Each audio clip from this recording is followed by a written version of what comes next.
हाय ये मजबूरियां, ये बेड़ियां, ये कर्तव्यों की बेड़ियां कि मैं चाह कर भी अपने ब्रजवासियों से मिलने नहीं जा सकता। उद्धव ने कहा मैं जाता हूँ, बताओ क्या क्या संदेशा पहुंचाना आपको, लाइए मैं पहुंचा। पर ये बताओ, ये ब्रज की जो ये गोपियां, ये मुझे समझेंगी, मेरी भाषा इनको समझ आएगी? विद्वता की भाषा, संस्कृत की, वेदों की भाषा। कृष्ण ने कहा उद्धव, वेद पढ़ना आसान है पर किसी की वेदना पढ़ना बहुत कठिन है। ये जो तूने 2-4 अक्षर रट लिए, ज्ञान प्राप्त कर लिया, तू क्या समझता है कि तू गोपियों को समझाएगा? तू ज्ञानी तो है पर तू प्रेमी नहीं। जा प्रेम सीख करके आ, प्रेम की यूनिवर्सिटी में जा, प्रेम की पाठशाला है ब्रजधाम। चल पड़े उद्धव। जैसे उद्धव ने ब्रज में प्रवेश किया, क्या देखा? चारों ओर सन्नाटा, वीरान पड़ा है वृंदावन, सब पेड़ सूखे, यमुना सूखी खारी।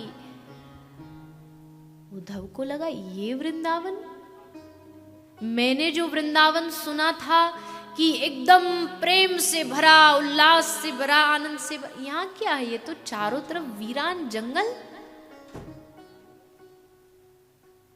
लेकिन तभी उद्धव ने कहा श्री कृष्ण, और जैसे कृष्ण कहा वृंदावन का पत्ता पत्ता हरा हो गया, यमुना में कल कल छल छल करके जल बहने लगा, पक्षी मोर नाचने लगे, मयूर नृत्य करने लगे। एकदम वृंदावन बदल गया, एकदम वृंदावन की दशा बदल गई। तब उद्धव को समझ में आया ये वृंदावन साधारण नहीं है, ये वृंदावन चिन्मय धाम है। ये वृंदावन का भी भाव बदलता है, जैसे हमारा बदलता है, मन बदलता। वृंदावन जब सुनता है कि कृष्ण आ गया तो वृंदावन एकदम खिल उठता है, और जैसे याद आता है कि कृष्ण चले गए, वृंदावन फिर से वीरान हो जाता है।